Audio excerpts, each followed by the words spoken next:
4 సమావేశాలలో ఏ రోజైనా ఫార్ములా ఈ రేస్ గురించి బీఆర్ఎస్ ఎప్పుడైనా మాట్లాడిందా అధ్యక్ష? ప్రపంచంలో ఉండే చంద్రమండలంలో ఉండే ధూళి దుమ్ము గురించి అనకాపల్లి నుంచి అమలాపురం నుంచి అమెరికా వరకు కేటీఆర్ గారు అన్ని విషయాలు మాట్లాడిండు. ట్విట్టర్ పిట్ట రోజు విషయాలను ప్రస్తావించిన ఏ రోజన్నా ఈ ట్విట్టర్ పిట్ట ఈ ఫార్ములా ఈ రేస్ గురించి ఎప్పుడైనా మాట్లాడిండు అధ్యక్ష? ఇవాళ నిన్న సాయంత్రం నుంచి ఎట్టి పరిస్థితుల్లో చర్చ జరగాల్సిందే, ఈ సభను నడవనీయం. ఏంటి అధ్యక్ష దురహంకారం? 2023 డిసెంబర్లో ఓడించి అధికారంలోకి వెళ్ళి దించారు. ఇంకా వాళ్ళ అహంభావం తగ్గలేదని 2024 పార్లమెంట్ ఎన్నికల్లో డిపాజిట్లు గుంజుకున్నారు అధ్యక్ష. అయినా ఇంకా వీళ్ళు అధికారం పోయినా మారలేదు, డిపాజిట్లు పోయినా మారలేదు. ఈరోజు మెదడు కూడా పోయినట్టుంది అధ్యక్ష వాళ్ళు చేస్తున్న అల్లరి చిల్లర పనులు చూస్తుంటే. అధ్యక్ష, మనం బాధ్యత కలిగిన ప్రజాప్రతినిధులం. ఇంత కీలకమైన సమస్య చర్చ జరుగుతున్నప్పుడు ఈ చర్చను కొనసాగించి చర్చ పూర్తయిన తర్వాత తీసుకోమని అడగనున్నారు అధ్యక్ష. తమరు అనుమతిస్తే ఏదైనా.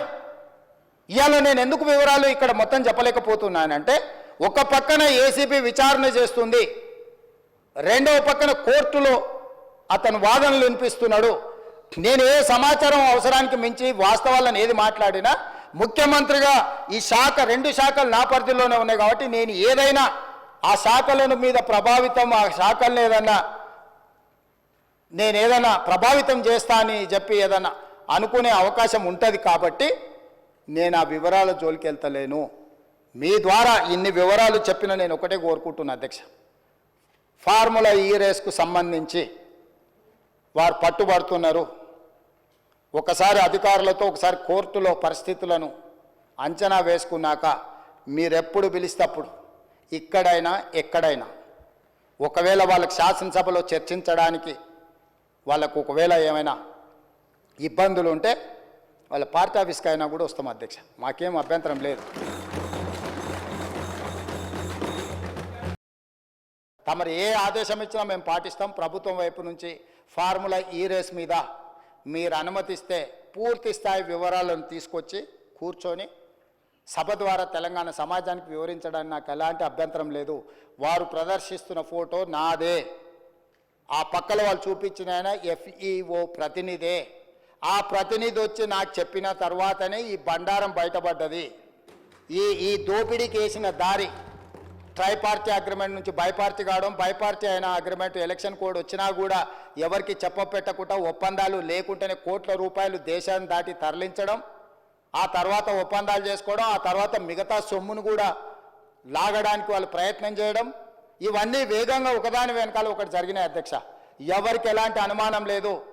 FEO ప్రతినిధులు నన్ను కలిసిండ్రు, నన్ను కలిసి వాళ్ళ భాగవతం చెప్పినాకనే నేను దాన్ని కనిపెట్టి అధికారుల నుంచి సమాచారం సేకరించి విచారణకు ఆదేశించిన, విచారణలో ఏ విధంగా ముందుకు వెళ్ళాలనో కూడా మేము అందరితో చర్చించి న్యాయ నిపుణులతో చర్చించి ఒక నిర్ణయం తీసుకున్నాం.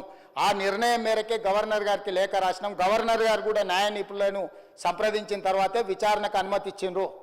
ఈ ప్రాసెస్ మొత్తము ఇన్ని సంస్థలు, ఇన్ని వ్యవస్థలు ప్రాసెస్ చేసిన దాన్ని ఇప్పటికిప్పుడు అన్ని బిజినెస్లను సభలో సస్పెండ్ చేసి చర్చకు తీసుకోవాలని వాళ్ళు మొండి పట్టు పట్టడం, మంకు పట్టు పట్టడం నేను అర్థం చేసుకుంటే హరీష్ రావు గారిని.